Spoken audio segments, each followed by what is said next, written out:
Bienvenidos a Letras Vivas. Soy Ana y en este podcast quiero comentar con vosotros mis últimas lecturas. Espero que me dejéis muchas opiniones, sugerencias y preguntas en los comentarios. Hoy quiero hablar de Carcoma, una novela escrita por Laila Martínez y publicada por la editorial Amor de Madre. Carcoma es una novela de terror que yo no pensaba leer, la verdad, porque el terror es un género que evito. Pero al final me decidí porque vi que estaba muy recomendada por gente en cuyo criterio confío y decidí darle una oportunidad. Me alegro muchísimo de haberlo hecho porque me he encontrado una obra excelente. Carcoma sobrecoge, asusta, te mantiene en vilo durante toda la lectura. Su imagen final es muy impactante y en general toda la obra me impresionó profundamente. De hecho, me provocó resaca lectora. Tuve que estar unos días sin poder leer nada hasta terminar de procesarla por completo.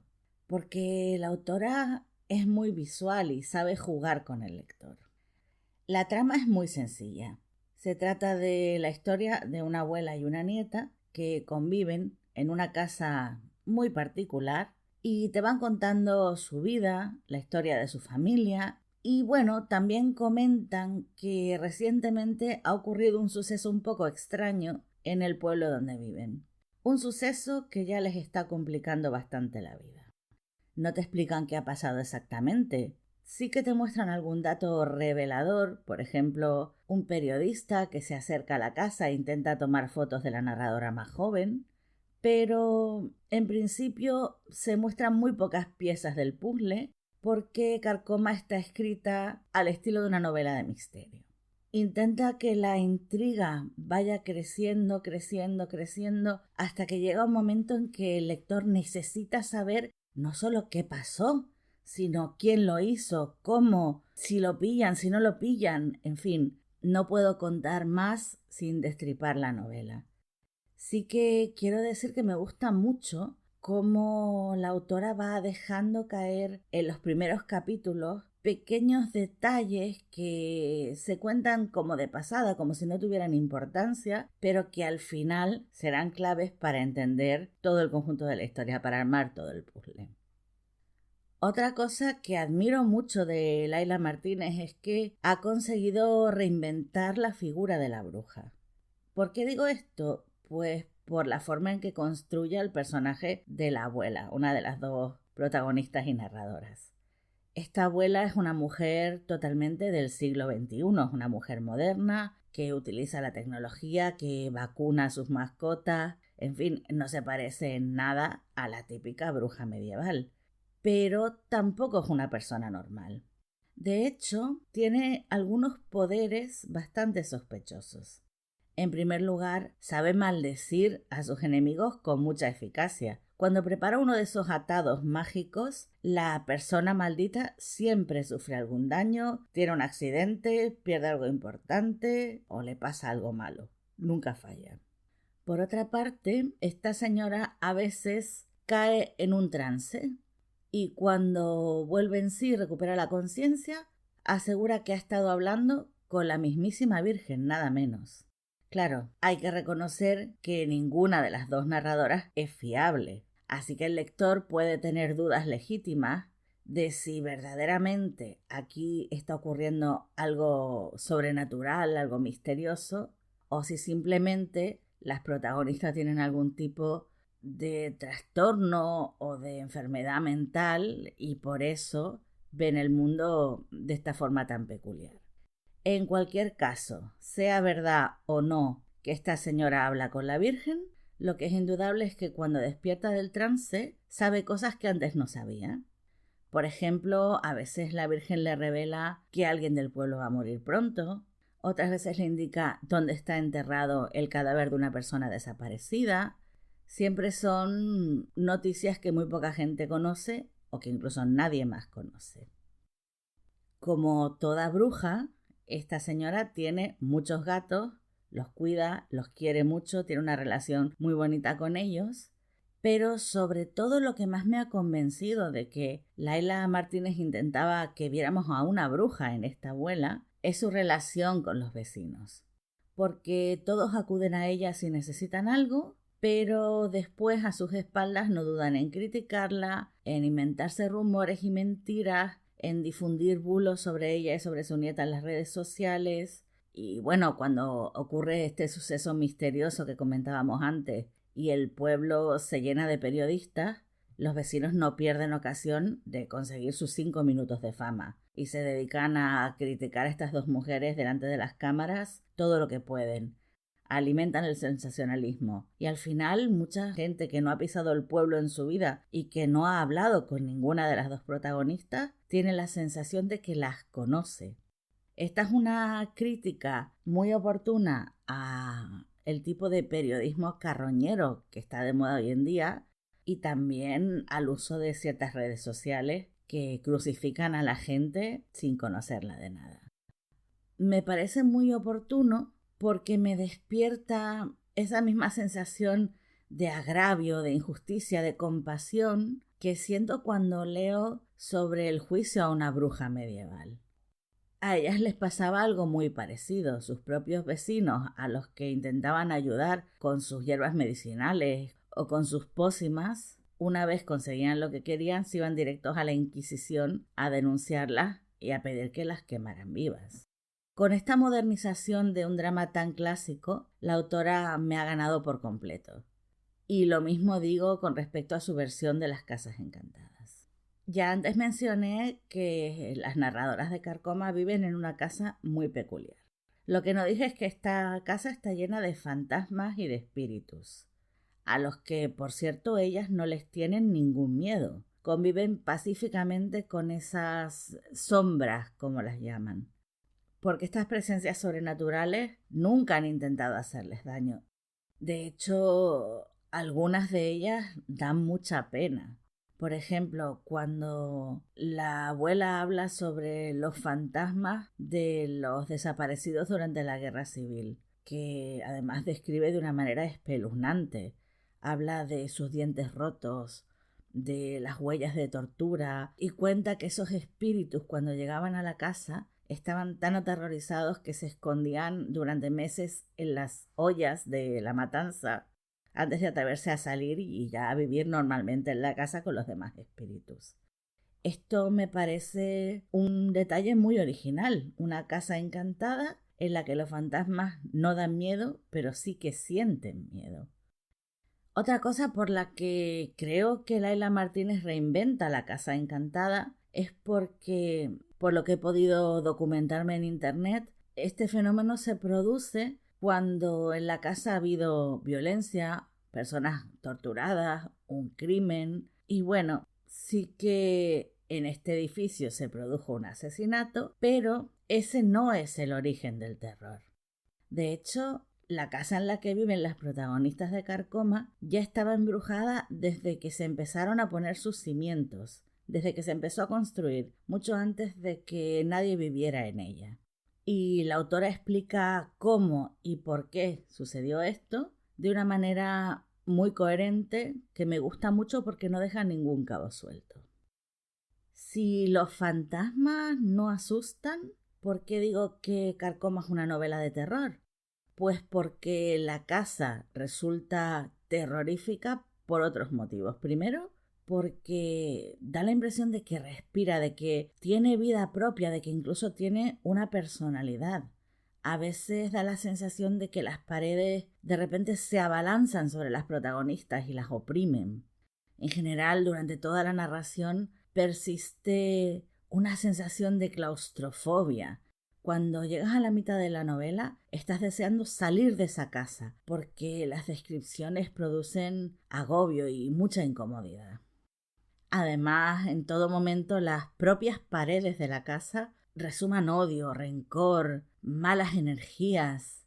Claro, tú al principio no sabes de dónde viene todo esto, pero poco a poco, a medida que vas descubriendo la historia de la familia, lo acabas entendiendo.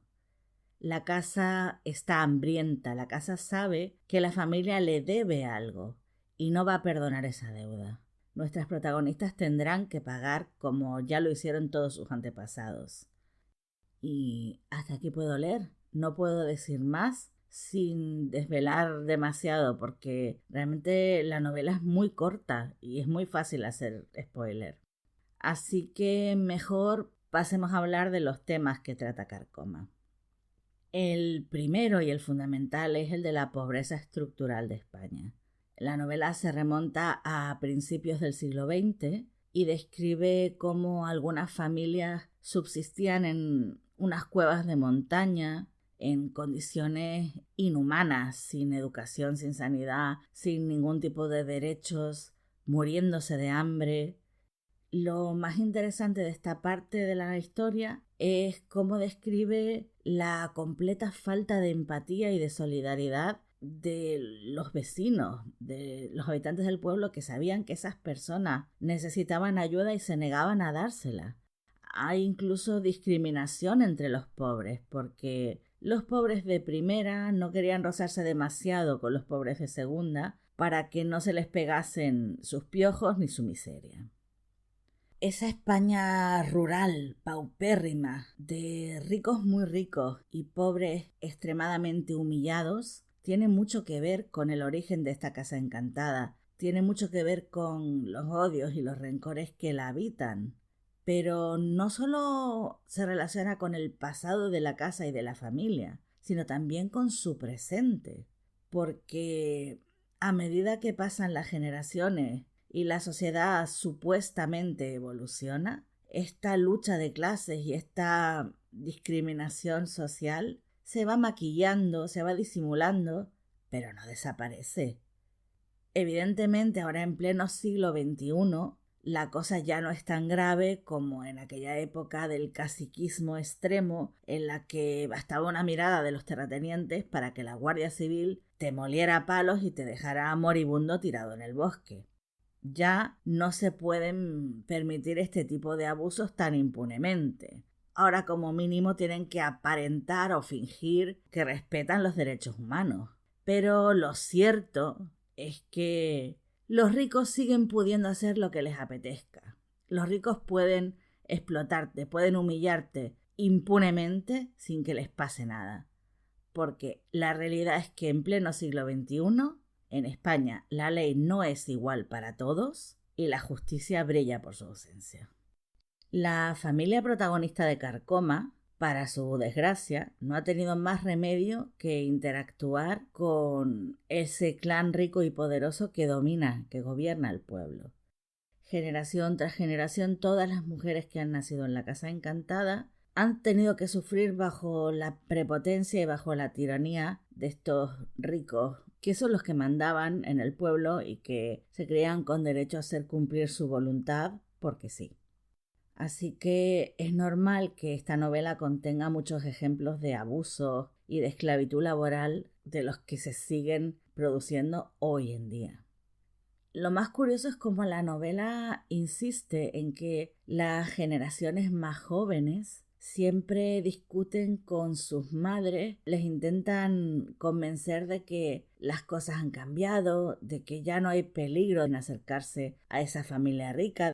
Y una y otra vez todas estas jóvenes se acaban estrellando contra el mismo muro que ya experimentaron sus madres y sus abuelas.